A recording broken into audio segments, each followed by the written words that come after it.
बीच में आप कोई नियम में बदलाव नहीं कर सकते हैं।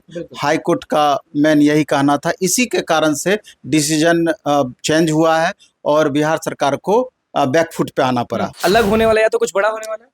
हाँ, मे बी कि कुछ स्टूडेंट बाहर जाएंगे और कुछ स्टूडेंट अंदर आएंगे और अब भाषा अर्हता संबंधी भी केस कोर्ट में गया हुआ है, तो मे बी अब ये डिसीजन वाला केस भी हाँ कोर्ट का डिसीजन प्रभावित करे इस चीज को। TRE 1 में TRE 2 में दोनों में 10 साल का स्टूडेंट को एज का ग्रेस दिया गया था और TRE 3 में एज का ग्रेस हटा लिया गया था। पहले ही डरा दिया शिक्षक अभ्यर्थियों को कि 2 से 2.5 लाख अभ्यर्थी बढ़ सकते हैं। मतलब कि आप कह रहे हैं कि 5.5 लाख TRE 3.0 में बैठेंगे तो TRE 4.0 में 2 से 2.5 लाख प्लस हो जाएंगे। नमस्कार, मैं हूं अनुकुल तिवारी और आप वॉइस हब देख रहे हैं। देखिए हमारे साथ नवीन सर मौजूद हैं। अभी सारे शिक्षक अभ्यर्थी के दिमाग में यही चल रहा है कि TRE 3.0 और TRE 4.0, क्योंकि गैप जो है वो बस 1 मंथ का है। क्या होने वाला है, STET का क्या होगा, CTET का क्या होगा, और जो ANM वाला मामला है वो कितना प्रभाव करेगा, TRE 2 में होगा वैसा सेम चीज या नहीं होगा। सबसे पहले तो आपको धन्यवाद। और अभी आप TRE 3, 4 पर भी चर्चा करेंगे, स्टेट और सीटेट पर भी चर्चा करेंगे, लेकिन उसके पहले एक सवाल अभी ANM से रिलेटेड आप उठाए। क्योंकि आप देखे होंगे कि कल परसों ही हाईकोर्ट का जो डिसीजन आया कि अब एग्जाम ANM का जो पहले घोषणा की गई थी कि अंक के आधार पर लिया जाएगा, उसी आधार पर लेने की घोषणा की बातें बताया गया आपका कोर्ट के द्वारा। तो मामला उसमें ये था, और उसका सबसे बड़ा चीज़ है, इस पर चर्चा इसलिए हो रही है कि क्या TRE 2 पर इसका प्रभाव पड़ सकता है। तो मामला यहीं पर है कि सीधा उसका सारांश समझिए कि बीच में आप कोई नियम में बदलाव नहीं कर सकते हैं। हाई कोर्ट का मेन यही कहना था, इसी के कारण से डिसीजन चेंज हुआ है और बिहार सरकार को बैकफुट पे आना पड़ा उस मामले में। और यहाँ पर भी वस्तु स्थिति लगभग वही बनी हुई है।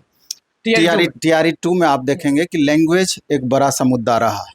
आपका उर्दू और बांग्ला लैंग्वेज का क्वेश्चन सेंटर पर नहीं पहुंच पाया, जिसके कारण से एग्जाम होने के बाद रिजल्ट से पहले भाषा अर्हता को ही हटा दिया गया, जिसके कारण से चूंकि क्वेश्चन लैंग्वेज का ऐसा पूछा था कि बहुत सारे अभ्यर्थी लैंग्वेज के कारण बाहर हो सकते थे, लेकिन यहाँ बात उल्टी हो गई। अब सवाल होता है कि दोनों में सेम मामला है, तो अब कहीं ANM वाला मामला को आधार बना करके हो सकता है कि डिसीजन TRE 2 को भी प्रभावित करे। वैसी परिस्थिति में हो सकता है कि दोबारा से रिवाइज रिजल्ट की भी बातें आ जाए। TRE 2 में जितने लोग बहाल हुए थे, जितने लोग को नियुक्ति पत्र मिली थी गांधी मैदान में, वो रिवाइज होगा, तो अब या तो कुछ अलग होने वाला है या तो कुछ बड़ा होने वाला है। हाँ, मे बी कि कुछ स्टूडेंट बाहर जाएंगे और कुछ स्टूडेंट अंदर आएंगे। बाहर भी जा सकते हैं। हाँ बिल्कुल, क्यों नहीं जा सकते हैं बाहर। अभी वेस्ट बंगाल का देख लीजिए मामला। इतने दिन जॉब करने के बाद, 7 साल जॉब करने के बाद जब उनको बाहर कर सकती है, ऊपर से इंटरेस्ट वेतन लौटाने की बातें कही गई है कोर्ट के द्वारा, तो यहाँ क्यों नहीं हो सकता है। तो ये चीज एक बड़ा सा मामला है, चूंकि बहुत सारे केस अभी दर्ज हैं और भाषा अर्हता संबंधी भी केस कोर्ट में गया हुआ है, तो मे भी अब ये डिसीजन वाला केस भी कोर्ट का डिसीजन प्रभावित करे इस चीज को। लेकिन बड़ी बात आप कह दें, क्योंकि जितने भी शिक्षक अभ्यर्थी ये वीडियो देख रहे हैं वो टेंशन में आ जाएंगे कि बाप रे बाप, नवीन सर ने क्या बोल दिया कि TRE 2 का रिवाइज रिजल्ट, आधे लोग बाहर जाएंगे और आधे लोग अंदर आएंगे। नहीं, टेंशन की क्या बात है। जो डिजर्व करते हैं उनको अधिक से अधिक बेनिफिट हो सकता है, क्योंकि बहुत सारे ऐसे अभ्यर्थी रहे हैं कि जो बाउंड्री लाइन पर रुक करके मतलब नहीं हो पाया है, सप्लीमेंट्री रिजल्ट प्रभावित किया है, उसके बाद 1 नंबर 2 नंबर से बहुत अभ्यर्थी हैं, तो कुछ ना कुछ फायदा अगर ऐसा होता है तो उनको फायदा हो सकता है। और जो जबरदस्ती घुसे हुए हैं लैंग्वेज में फेल करने के बावजूद मुख्य धारा में आ गए थे, तो उनको परेशानी का सामना करना पड़ सकता है। अब बात आते हैं, इसके अलावा भी एक प्रमुख मुद्दा है एज रिलैक्सेशन को। आप देखेंगे TRE 1 में TRE 2 में दोनों में 10 साल का स्टूडेंट को एज का ग्रेस दिया गया था और TRE 3 में एज का ग्रेस हटा लिया गया था। तो ये केस भी कोर्ट में गया हुआ है। अब देखिए अगर प्रभावित होगा तो बहुत सारा चीज प्रभावित। 10 तारीख को TRE 3.0 होने वाला है, उसके बारे में क्या कहना है आपका? नहीं, TRE 3 के लिए तो हम अभ्यर्थी को यही कहना चाहेंगे कि 30-35 दिन का समय अब मात्र बचा हुआ है।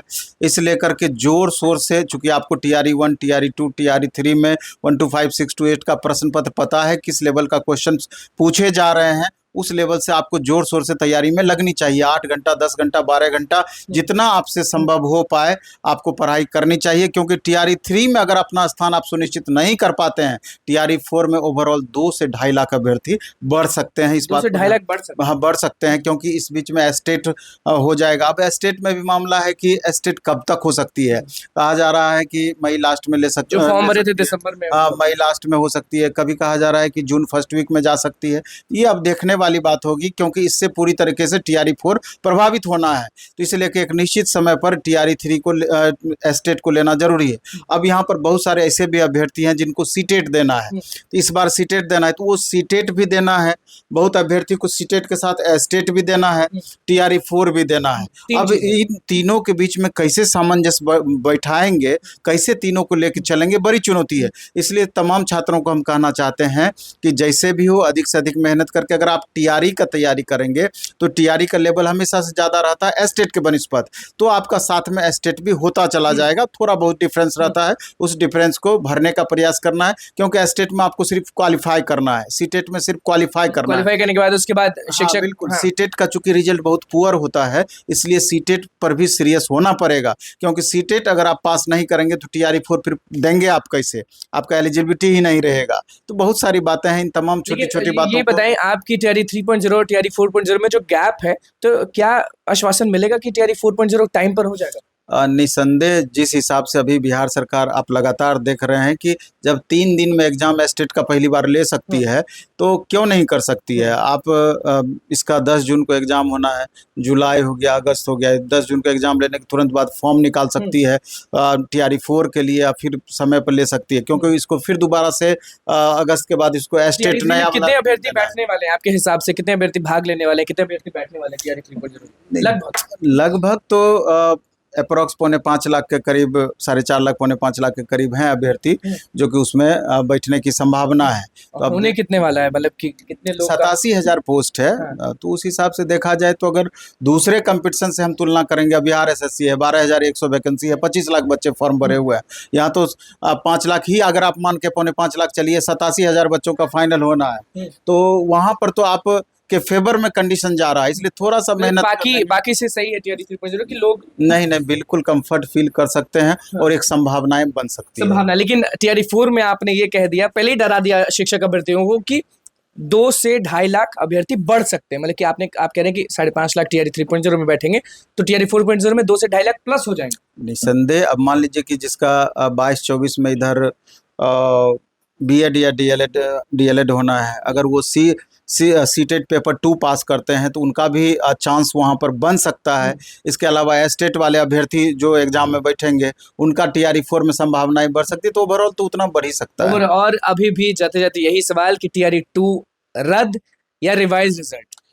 अब ये तो कोर्ट क्या डिसीजन देती है इस पे डिपेंड करता है, लेकिन बेस इस तरह का बना हुआ है कि बहुत बड़ा परिवर्तन देखने को मिलेगा। लेकिन रिजल्ट फिर से जारी होगा तो होगा, रिवाइज हो सकता है रिजल्ट। और बहुत सारे लोग जो अभी इंतजार कर रहे थे उनके लिए खुशखबरी हो सकता है कि अगर वो योग्य है तो वो टीआरई 2 में निसंदेह बिल्कुल एक संभावना दिख रही है। और जो पढ़ा रहे हैं वो बहुत अच्छे से, बहुत सही से पढ़ा रहे हैं, अगर उनका रिजल्ट सही नहीं होगा, रिवाइज रिजल्ट जो आएगा, तो वो बाहर भी हो जाएंगे। बिल्कुल, जो परिस्थिति बनी है तो कुछ कैंडिडेट का कष्ट बढ़ सकता है, कुछ कैंडिडेट का कष्ट बढ़ सकता है। देखिए, टीआरई 3.0 टीआरई 4.0 सीटेट स्टेट के बारे में नवीन सर ने कह दिया, और सबसे बड़ी बात कि टीआरई 2 का रिवाइज रिजल्ट आएगा। भैया जो लोग सही से नहीं दिए होंगे वो भैया बाहर होंगे, और जो लोग योग्य होंगे वो लोग अंदर होंगे। रिवाइज रिजल्ट आने वाला है टीआरई 2.0 का, बस अब तैयार रहिए। तो बस मैं चैनल को सब्सक्राइब करें, धन्यवाद।